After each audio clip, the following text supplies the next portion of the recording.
Александре достојно се пореши со Лавот за власта. Значи, треба кралот да докаже дека е храбар и способен како Лавот да ја води државата. И тоа е најобичното објаснување зашто Лавот се става на штитовите.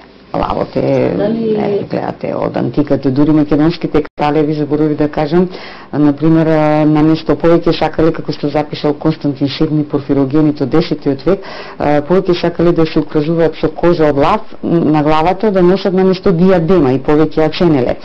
Заради се тоа што претходно го кажав. Значи, лавот има традиција. Лавот е традиционалниот символ на македонскиот земски грб која представува Македонија во незините етнички граници. Но Македонија својот прв државен грб кој ќе ја представува во државните граници го доби по ослободувањето 46-та. Тогаш социјалистичките земји во своите грбови воглавно ги напуштаат принципите на класичната хералдика и грбовите ги прават по урнекот на грбот на Советскиот сојуз и неговите републики. Главно правило станува венецот и петокраката, дополнето со современи емблеми од стопанството и природата на републиката. Сепак некои социјалистички земји не ги напуштиле своите хералдички емблеми. Во грбот на СР Хрватска е зачувана шаховницата, а во грбот на СР Србија 4 огнила. Во законот за грб донесен од Народното собрание на НР Македонија стои образложението. Грбот е поле обкружено со класија, испреплетено со плодови од афион и тутун, подврзано со лента со народни мотиви. Меѓу врвовите на класието стои петокраката, а зад планината на грбот изгрева сонце. Познатиот македонски ликовен уметник Нико Този, 46-та, како млад уметник учествувал во дискусијата за решението за грбот на Македонија. Авторот на решението, сликарот Цицо Поповиќ, знаел за лавот, но се решил за сонце. Тоа се сеќава Този, поддржувајќи ја теоријата дека во овој прв македонски грб е задржана традиционалната македонска символика во 16 кракото сонце. Ако то и секојаш го нагласуваме дека има 16 зраци, едно сонце, такво и такво, сега да го споменуваме, то сонце апсолутно овде е инкорпорирано тачно во жижата во средината и од него излегуваат сите тие 16, 1, 2, 3, 4, 5, 6, 7, 8, 9, 10, 16 зрака, кои се преполовени, се огледуваат во што? Се огледуваат во богатството на таа земја кај што грее. Се огледува во нејзините води, се огледува, кој што гледате, во нејзините полина, во нејзините планици и ја прави сунчана, сретна, плодотворна и богата земја. Тоа е основата на ако ја земиме идеолошката основа. А ние сите се стремиме да нашата земја биде осветлена, светла, богата, се ово што го има како наследство во себе од природата што го дава да го употреби за себе, за нас и за нормално во комуникација со светот. Ако ја слободи таа комуникација, тоа ќе го извезува, а Вардарската долина е перспектива и укрстување на двата пата исток-запад и иднината на овој простор.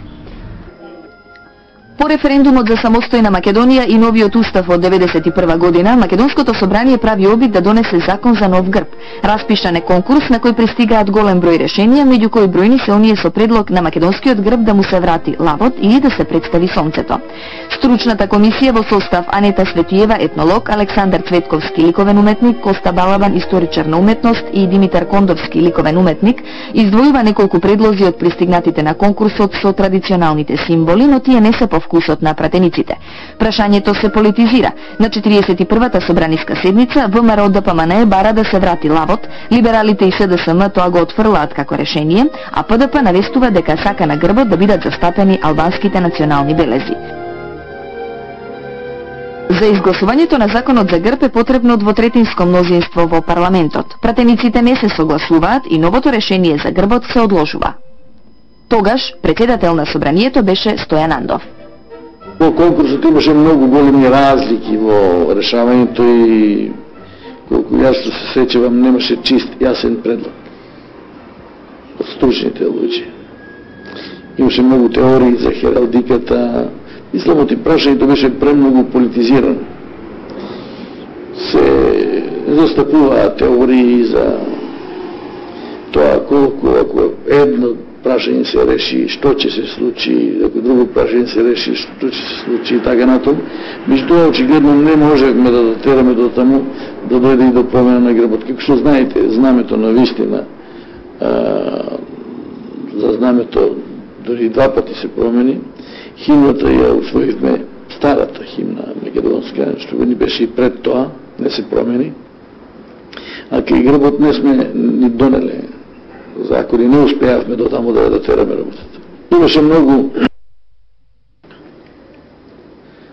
расправи во групите околу тоа, да речеме, представници на ВМРО ДПМН бараа во грбот да биде присутен македонскиот лав, како викаат тие.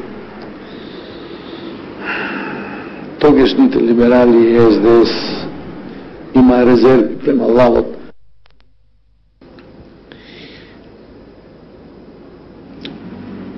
ПДП, партиите на ПДП навестуваа дека и тие сакат некои албански национални белези да има во грбот.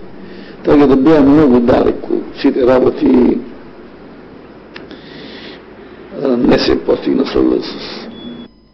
А откако согласноста не се постигна, собранието молчешком реши да го одложи решението за да го зачува собственото и достоинството на македонските граѓани. Се сеќава Томислав Стојановски од ВМРО ДПМН, кој 92-та непосредно учествуваше во расправата за новото законско решение. Видите, веројатно лошо уверување на нашите противници на политички план, не на физички план, туку на политички план, това беше уверување оти стоја од една историска заблуда дека лавот е бугарски символ. Ние тоа го докажувавме и добивме потврда дека лавот, како што и вистината, не е бугарски символ, него дека е наш символ. А уште други 27 земји во Европа има символ лав, па не се бугарски лавовите, а каква ќе биде апликацијата и конкретното решение, тоа е одвоено прашање. Кога се уверивме дека сакаме да се играме со своето достоинство, така преќутно собранието донесе одлука да не го разрашува овој проблем. Значи, главен мотив беше да не се играме со својот символ и со чувството на народот и граѓаните.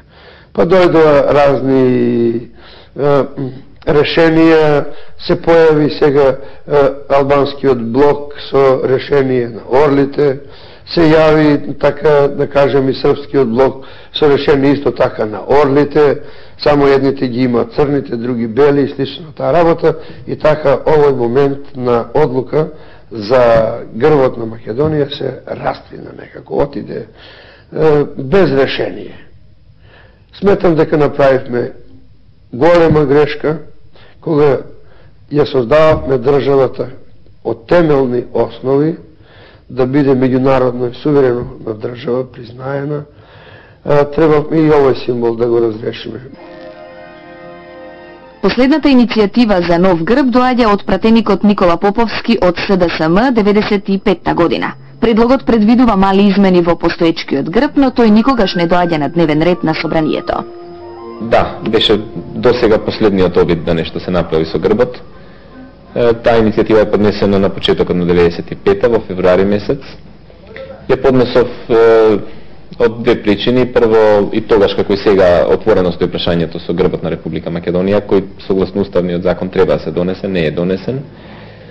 Тогаш имаше и услови за тоа. Сојузот за Македонија сам во тоа време броеше над 80 пратеници, имаше двотретинско мнозинство, плюс коалицијата која беше на власт заедно со ПДП во тоа време броеше и над 90 членови. Што значи постојува сите услови да може да се донесе законот, и затоа понудив една иницијатива која беше модифициран сегашниот грб без идеолошкиот предзнак црвена петокрака која отпаѓаше, и таа апликација да се стави на грб на основа која е штит, како и сите други грбови во основа. За жал, таа иницијатива не доби никаква собраниска процедура. Таа е доставена и ден денес во архивата на Собранието на Република Македонија стои, меѓутоа ни тогашниот председател, ни двата председатели после него што дојдоа, тогаш беше Стојан Андов, никогаш тој мој закон, да речам, не го ставија на дневен ред, па макар и да се стави, да се утврди дека нема доволно мнозинство за него. И остана во една чудна деловничка процедура да не биде ставен на дневниот ред и апсолутно да не се расправа за него, и тогаш нема друга иницијатива во собранието. Така, грбот на СРМ од 46-та заедно со петокраката останува во употреба до денеска. Обврската да се донесе нов грб на Република Македонија и 9 години по осамостојувањето на државата е далеку од дневниот ред на собранието. Потребна е нова иницијатива од пратеник од владата или 10.000